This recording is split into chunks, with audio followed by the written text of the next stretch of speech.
आप सभी को राधे राधे, हरे कृष्णा।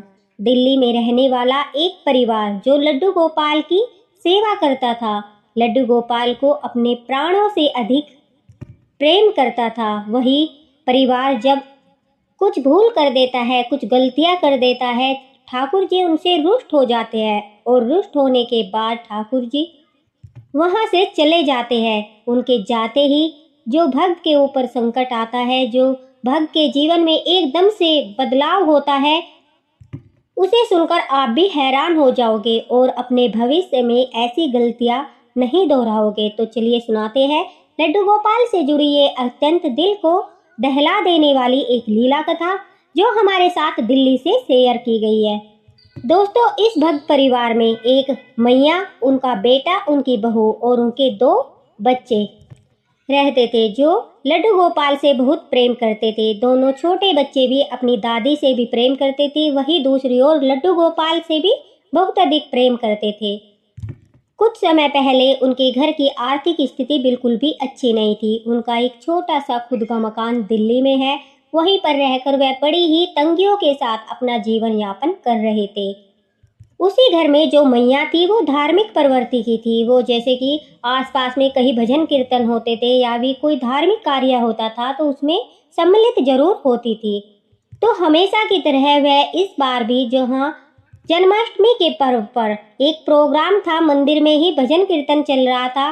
सभी लोग जो है अपने अपने लड्डू गोपाल को लेकर उस उत्सव में शामिल हुए थे। वहीं पर मैया की मुलाकात लड्डू गोपाल बाल गोपाल से हुई। उन्होंने बाल गोपाल को देखा, लड्डू गोपाल को देखा, उनके प्रति उनके मन में श्रद्धा भाव जागा और जो जो लड्डू गोपाल लेकर आए थे सभी के मुख से उन्होंने लड्डू गोपाल की लीलाओं के बारे में सुना। कोई कह रहा था, जब से हमारे बाल गोपाल घर आए हैं हमारे जीवन से सभी दुख दूर हो गए हैं। तो कोई बोल रहा था, जब से मेरे लाला घर आए हैं तब से मेरे जीवन में संतान की कमी को उन्होंने दूर कर दिया है। तो हर कोई अपने बाल गोपाल लड्डू गोपाल की जो है लीलाएं बता रहे थे। अब मैया ने जब सबके मुख से लड्डू गोपाल की लीलाएं सुनी, उनके बारे में जाना, तो घर आकर उन्होंने अपनी बहू को बोला कि बहू, क्यों न हम भी लड्डू गोपाल लेकर आए, उनकी सेवा करें। क्योंकि आज मंदिर में उत्सव के समय बहुत से लोग लड्डू गोपाल लेकर आए थे और वहां पर मुझे उनकी लीलाओं के बारे में पता चला।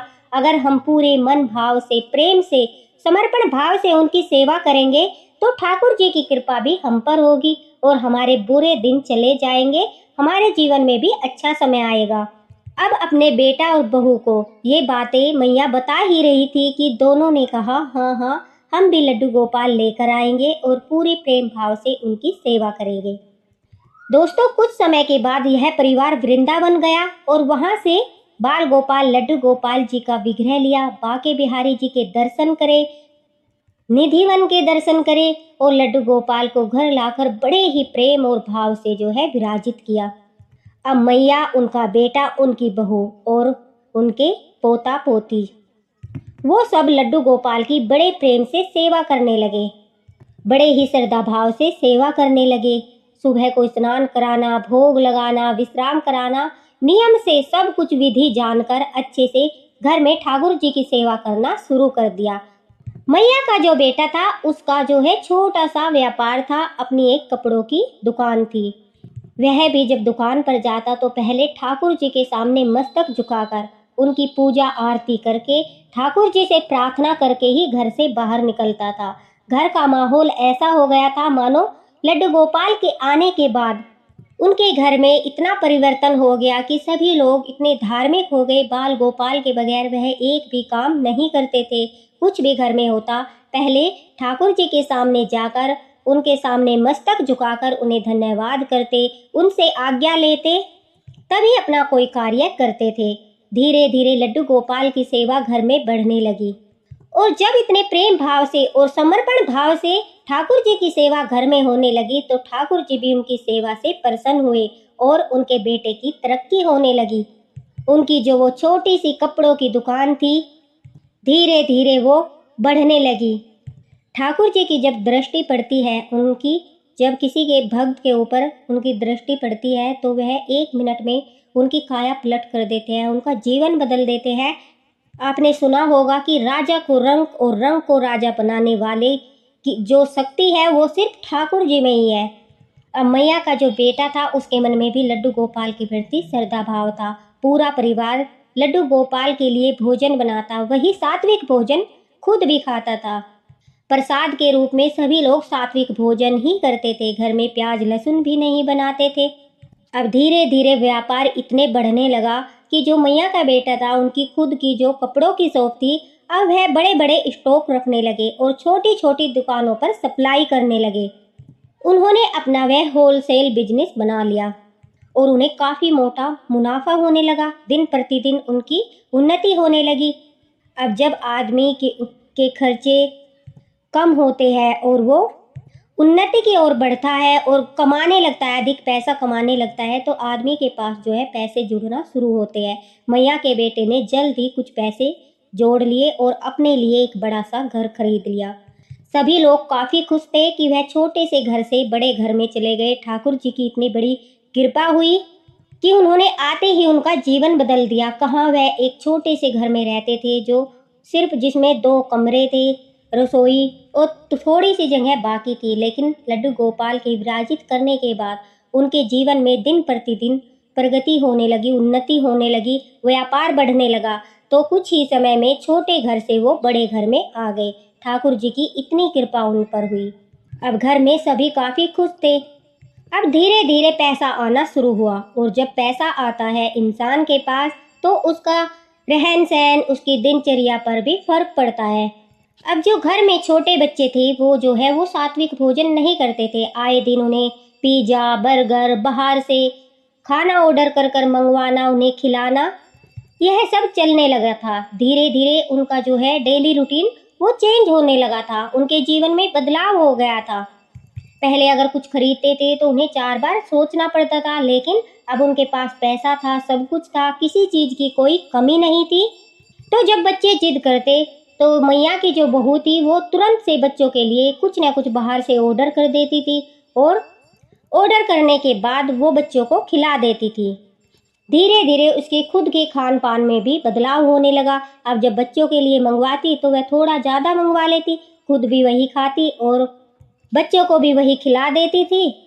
इस वजह से अब सात्विक भोजन नहीं बनता था। वो सोचती थी कि अब लड्डू गोपाल के लिए अगर कुछ बनाऊंगी तो वो कोई खाएगा नहीं, भोजन ऐसे ही बेकार जाएगा। इस तरह की धारणा उसके मन में आने लगी। तो उसने क्या काम किया, उसने लड्डू गोपाल को जो है फल फ्रूट, दूध, मिश्री का भोग लगाना शुरू कर दिया। कई बार मैया ने टोका टाकी भी की, बोला कि बहू बाल गोपाल के लिए सात्विक भोजन बनाया करो, अगर कोई नहीं खाता तो वह भोजन मुझे दे दिया करो, उसे मैं खा लूँगी। तुम्हें नहीं खाना कोई बात नहीं, वो तो प्रसाद है, भोग का प्रसाद है, सौभाग्य से मिलता है, तुम मेरे लिए बना दिया करो, मैं खा लूँगी उसको। लेकिन बहू अब जो है घर में कामकाज के लिए नौकरानी रखने लगी, खुद के लिए बाहर से ऑर्डर करने लगी। अब भला वो क्यों भोजन बनाए। अब उसे आलस्य आने लगा क्योंकि वह आराम की जिंदगी जीने लगी। उसने सोचा कि जो मैं अपने लिए मंगवाती हूँ वही वो बूढ़ी मैया के लिए भी मंगवा देती ताकि खाना न बनाना पड़े। बाल गोपाल को वह भोजन के स्थान पर दूध, मिश्री, फल फ्रूट का भोग लगाने लगी। घर में धीरे धीरे सुविधाएं बढ़ने लगी। बच्चों के लिए सारी सुविधाओं का इंतजाम किया गया। उनके रूम में टीवी वगैरह, एसी वगैरह जो भी सुविधाएं होती है सब लगवा दिया गया। अब उनका जो बेटा था वो काम में इतना व्यस्त रहने लगा कि दिन रात की भागा दौड़ी में अब वह घर से निकलते वक्त कभी पूजा पाठ करता तो कभी नहीं करता। अब मैया थी जो बूढ़ी मैया, वो सब देख रही थी कि सबका जीवन बदल गया। पैसा आते ही सबका दिमाग जो है वो बदल गया। पहले हर कोई ठाकुर जी, लड्डू गोपाल करता रहता था, उनके गुण गाता रहता था, उनके सामने मस्तक झुकाते थे, उनके लिए भोजन बनाते थे, भोग लगाते थे, आरती पूजा होती थी। लेकिन बड़े घर में आते ही सब कुछ चेंज हो गया, पैसा आते ही सब कुछ चेंज हो गया। अब उनका बेटा भी व्यस्त रहने लगा, वह भी लड्डू गोपाल को भूलने लगा। उनकी बहू भी अब लड्डू गोपाल की चलती फिरती सेवा करने लगी।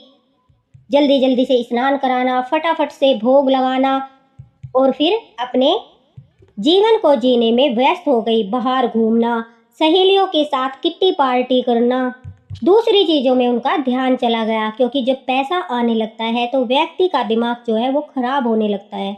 कुछ समय के लिए वह भूल जाता है कि अहंकार ही पतन का कारण बनता है। अब मैया की जो बहू थी, उनका धार्मिक प्रवृत्ति से मन हटकर दूसरे कामों में चलने लगा। उनका बेटा भी गलत संगत में फंस गया। अब देर रात घर आने लगा। बड़े बड़े लोगों के साथ उसका उठना बैठना हो गया, तो कभी कभी वह ड्रिंक भी करने लगा। मैया यह सब देखकर काफी दुखी हो रही थी। बाल गोपाल से कह रही थी कि हे ठाकुर जी, हमारा जीवन तो पहले ही अच्छा था। जब हमारे पास पैसा नहीं था, धन दौलत नहीं थी, हम कितनी शांति से रहते थे। घर में सभी लोग प्यार से भोजन बनाते थे, आपको खिलाते थे, खुद खाते थे, आपकी आरती होती थी, पूजा होती थी, एक अलग ही माहौल था। आपने धन क्या दिया, आपने बेटे को उन्नति क्या दी कि जीवन ही बदल गया। न कोई आपकी देखरेख करता है, न ही किसी को किसी से कोई मतलब है। सब अपनी धुन में ही जी रहे हैं। सबके अंदर कूट कूट के अहंकार और घमंड भर गया है। अब मैया कहती है कि उनके घर एक दिन कुछ मेहमान आते हैं और उन सब के लिए बाहर से खाना मंगवाया जाता है। खाना खाते वक्त सभी लोगों के बीच बातचीत हो रही थी। तभी उनमें से एक व्यक्ति कहता है कि तुमने अपने जीवन में कितनी उन्नति कर ली। कुछ समय पहले तुम्हारा छोटा सा घर था, तुम्हारा बिजनेस भी अच्छा नहीं चल रहा था। मैया के बेटे को ये सब बातें बोल रहे थे और अचानक से तुमने बुलंदियों को छू लिया। तुम्हारा बिजनेस इतना बढ़ गया, तुमने बड़ा घर ले लिया और अब तो तुम पैसे में खेलने लगे हो, इतना पैसा तुम्हारे पास है। तभी अचानक से जो मैया का बेटा है वो बोलता है कि भाई, मैंने दिन रात मेहनत करके अपना बिजनेस बढ़ाया है, दिन रात मेहनत की है, तभी जाकर आज मैं इतने ऊपर पहुंच चुका हूँ। मैया अब जैसे ही मैया के बेटे ने यह कहा कि मैंने सब कुछ बड़ी मेहनत से किया है, तुरंत से मैया बोल उठी, अरे नहीं बेटा, यह तो सब जो है ठाकुर जी की कृपा से हुआ है। जब से वह हमारे घर आए हैं, हमारी तो दुनिया ही बदल गई, हमारा तो जीवन ही बदल गया। उनकी दया से ही हम आज इतने ऊपर उठे हैं। तभी उनका बेटा बोल उठता है, अरे माँ, ठाकुर जी थोड़ा ही ना काम करते हैं, वो तो अपने स्थान पर बैठे रहते हैं। मेरी मेहनत को तुम ठाकुर जी को श्रेय दे रही हो। इस तरह की बातें करते ही मैया को बड़ा दुख होता है कि मेरे बेटे के अंदर तो अहंकार आ गया, घमंड आ गया, जो ठाकुर जी की कृपा को, उनकी कृपा दृष्टि को भी नकार रहा है। उसे लग रहा है कि यह सब कुछ उसने खुद की मेहनत से किया है, ठाकुर जी का कोई आशीर्वाद नहीं है। उन्हें मन ही मन बड़ा दुख होता है और वह कहती है कि बेटा, ऐसा नहीं बोलते, ठाकुर जी की कृपा से ही सब कुछ होता है, उनकी इच्छा के बगैर तो पत्ता भी नहीं हिलता।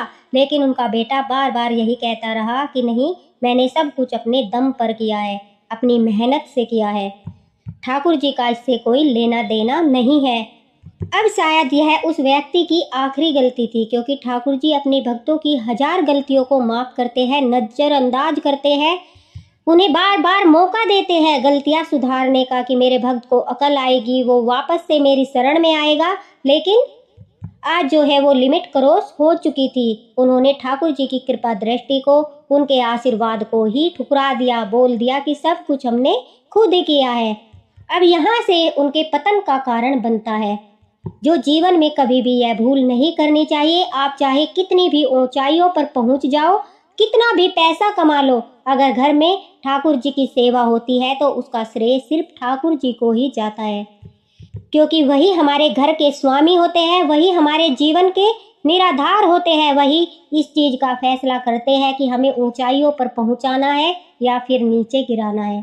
हमारे कर्म को देखकर ही हमें उनके प्रारब्ध प्राप्त होते हैं। अगर हम गलत कर्म करते हैं, हमारी सोच गलत होती है, हमारे अंदर अहंकार होता है, घमंड होता है और दया भाव नहीं होता, समर्पण भाव नहीं होता, तो ठाकुर जी वहाँ पर एक पल नहीं टिकते, वह तुरंत ही वहाँ से चले जाते हैं।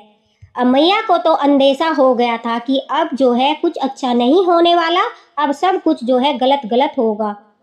अगले दिन से ही उनके बेटे का बिजनेस में जो है घाटा शुरू हो गया।